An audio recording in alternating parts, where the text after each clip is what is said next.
Em 1989, o cientista político Francis Fukuyama escreveu um artigo, O Fim da História e o Último Homem. Ele estava falando que a democracia liberal e o capitalismo de mercado seria o ápice da evolução sociocultural da humanidade. Então a história a partir dali não é que não existiria mais acontecimentos, mais fatos, mas ela tinha chegado num patamar e um objetivo final, né, o que os historiadores chamam de teleologia, como se a história tivesse um sentido, e nesse objetivo final eles conseguiram alcançar o ápice, que seria a sociedade de livre mercado e o capitalismo, a democracia liberal também. 3 anos mais tarde ele publica de fato esse livro, que gerou uma série de controvérsias e pessoas debatendo, discutindo sobre o que ele escreveu. E ele me fez refletir sobre essa questão de que a gente muitas vezes projeta, né, um fim para a história, e como seria esse fim. É claro que o Fukuyama ele errou, porque assim, é óbvio que ele não estava falando que a história ia acabar e não ia acontecer mais nada. Mas é difícil a gente pensar que chegamos no fim e que não tem mais nenhuma evolução possível para fazer daqui para frente, e que o capitalismo de mercado e a democracia liberal, ela não tem oposição forte, né, após a Guerra Fria. Esse é o pensamento do Francis Fukuyama, mas ele erra em certo sentido, porque essa Guerra Fria ela voltou agora não só com a União Soviética, tem também a China, que vem cada vez mais crescendo e de certa forma alcançando os Estados Unidos. A gente não sabe exatamente se vai alcançar, mas está tendo ainda essa rivalidade entre o bloco capitalista e o bloco socialista, esse Estado unitário, né? Então tem essa oposição a essa democracia liberal, tanto do Estado unitário, então aí vai Rússia nesse Estado unitário e a China, e tem também no Oriente Médio um tipo de governo que é mais próximo da religião, um governo teocrático de certa forma. Então essa democracia liberal talvez não alcançou esse grau de homogeneidade, né, de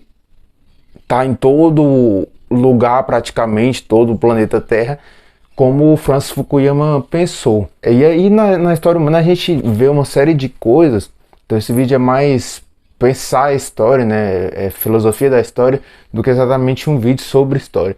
Mas a gente pensa o fim das coisas o tempo todo, né? Na religião cristã a gente está acostumado a ouvir a questão do Apocalipse, né? Que inclusive é o último livro da Bíblia. Nesse Apocalipse acontece uma série de coisas que na Bíblia é relatado também de forma representativa, alegórica. A gente não consegue se desvincular dessa ideia de que uma hora vai chegar o fim, né, da humanidade, e a gente projeta isso de várias formas. Como será esse fim, né?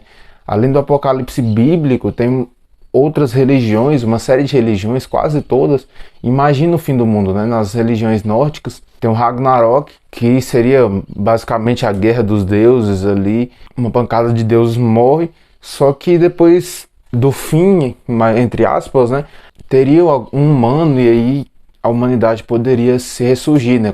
Como a história, pensando na história como se ela fosse cíclica, né? Então tem um fim, recomeça e vai as coisas acontecendo de um modo diferente, em outro plano, mas não seria exatamente o fim de acabar tudo.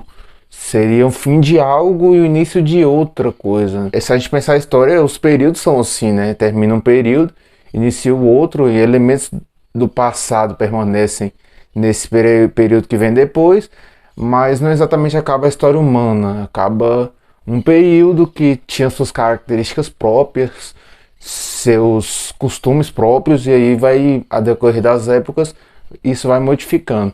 É interessante pensar também como os chamados ameríndios, né, os povos nativos que estavam aqui na América antes da chegada dos portugueses e dos espanhóis, em especial na América Espanhola, que foi colonizada pelos espanhóis, eles tinham uma visão, os maias tinham uma visão de história cíclica, né? Então o próprio calendário maia, que muita gente ficou teorizando que 2012 seria o fim do mundo, né? Que surgiu até filme sobre isso. No ano 50, que era o calendário maia projetava, né, um desses fins que teria um recomeço, não era o fim exatamente de tudo, mas um acontecimento importante que depois ia recomeçar esse ciclo. Foi justamente o ano que chegou os espanhóis na América. Então, não deixa de ser curioso, né? Eles muitas vezes projetaram nos espanhóis como se fosse algum tipo de divindade, eles não conheciam um cavalo, eles viam como seres místicos, seres de outro plano, de outra estratosfera em certo sentido. Então assim, a gente pensa sempre esse fim do mundo, né? A gente pensa esse fim do mundo em outras religiões também, e é curioso a gente pensar, né, que isso está em diversos aspectos da sociedade. A gente vê na literatura, na ficção científica, vários filmes projetando um futuro em que a história humana acaba, ou a história do planeta acaba. Eu sou Fabiano, professor de História. Seja bem-vindo ao meu canal, História com Fabiano. Não esqueça de deixar o like se esse vídeo for interessante, você gostar dele, porque assim você vai estar me ajudando a crescer aqui na plataforma do YouTube. Estou querendo monetizar aí, tá complicado. Espero que você possa me ajudar aí também, para a gente espalhar mais conhecimento de história pelo Brasil. Então assim, na ficção a gente vê uma série de filmes falando, né, sobre a questão dos robôs, esse avanço científico, ia criar um outro tipo de ser que acabaria com a nossa existência, né, que nos destruiria. A gente vê em outras ficções também, e aí nem sei se é realmente ficção ou se é projetar um futuro no qual a gente continue destruindo a natureza em prol do lucro. É uma das coisas que mais faz sentido, é essa questão da gente destruir o próprio meio ambiente e acabar com a nossa existência aqui na Terra, né? Se a gente não conseguir alcançar outro planeta, outros planetas, e quem é que vai para esses outros planetas se isso acontecer?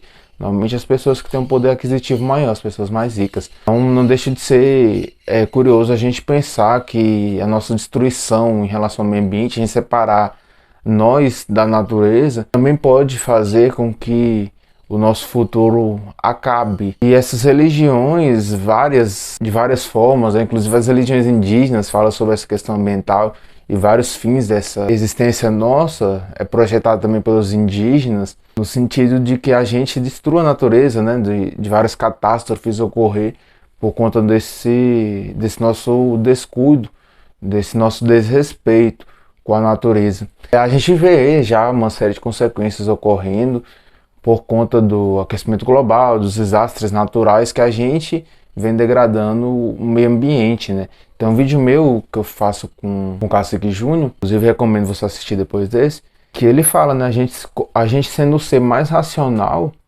parece que a gente é o mais irracional, porque a gente é o único ser que destrói, né, o meio ambiente. Isso é curioso se pensar.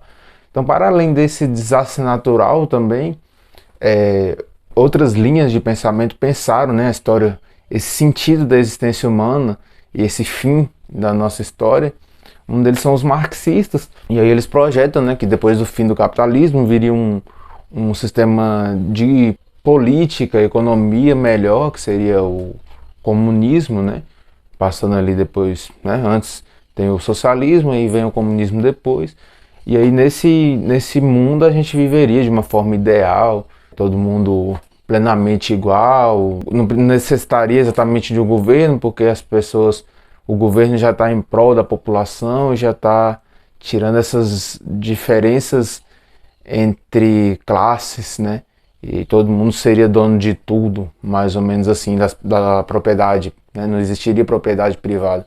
Então a gente sempre pensa, né, assim, pensando no futuro, a gente pensa em uma utopia, que seria um mundo idealizado, um mundo perfeito, um mundo em que em certa linha de pensamento é o ideal a ser alcançado, e aí vai haver divergências, obviamente, do que é esse ideal, que tem que tomar cuidado com essas utopias, porque pode ser levado no sentido romântico, né, de pessoas que levaram a sério muito dessas ideias, acabaram se radicalizando e matando muitas pessoas nesse processo. Uma das coisas que aconteceu também com o socialismo, né, a Revolução dos Bichos de George Orwell representa muito essa deturpação de conceitos, e a gente, por um ideal, alcançar umas coisas de uma forma bem violenta e depois acabar nem seguindo esse ideal. A própria Revolução Francesa também, no livro Reflexões sobre a Revolução, do Edmund Burke, que é considerado um dos pais do conservadorismo, ele alerta sobre isso também, né? E tudo que o Burke profetizou, entre aspas, acabou acontecendo com a Revolução Francesa, né? Eles romperam demais com o passado, eles mataram pessoas muito inocentes, a própria revolução se perdeu em si, que fez depois ascender o imperador Napoleão Bonaparte. É necessário esse certo cuidado em relação à utopia, mas ela também serve para a gente alcançar um objetivo, né? A gente, sei lá, se eu pensar que somos iguais e queremos direitos iguais, a gente vai buscar isso na prática. Por mais que não seja exatamente o mundo ideal, a gente pode melhorar, né? Tendo um norte para onde vai seguir. E outra forma de pensar a realidade é um pouco mais pessimista, né? Mas assim, seria as distopias, né? Seria um mundo em que ele se perderia, né? A gente vê muito nessa ficção científica, né? Os robôs tomando conta, essa nossa evolução acabar nos destruindo de alguma forma, a gente destruir demais a natureza, depois isso se voltar contra nós. Curioso pensar que nesses fins do mundo, né, pensar a história como um sentido, hoje em dia é visto como um erro, né, como a teleologia, como eu falei, que é pensar a história ela tendo um objetivo, um fim. E não é bem assim, porque a história humana ela é muito complexa e a gente briga por diversos motivos, apesar dos marxistas dizer que a história humana é a luta de classes, né, a história humana é a história da luta de classes, mas isso não é verdade. A gente luta por classe, luta, mas a gente luta por religião, a gente luta por política. Tem uma série de outros fatores que envolvem a história humana e resumir isso a luta de classes ou paraíso, inferno, não sei se seria justo, né? Mas dizer você como você acha que vai acabar o mundo, você acha que a gente vai continuar existindo aqui por muito tempo, ou pela eternidade? Será que a gente vai conseguir arrumar meios de não destruir a nossa existência? É curioso pensar nisso, né? Espero que vocês tenham gostado do vídeo. Deixa aí no comentário que eu quero saber a sua opinião também. Não esqueça de compartilhar, comentar e curtir também. É isso aí, valeu, falou!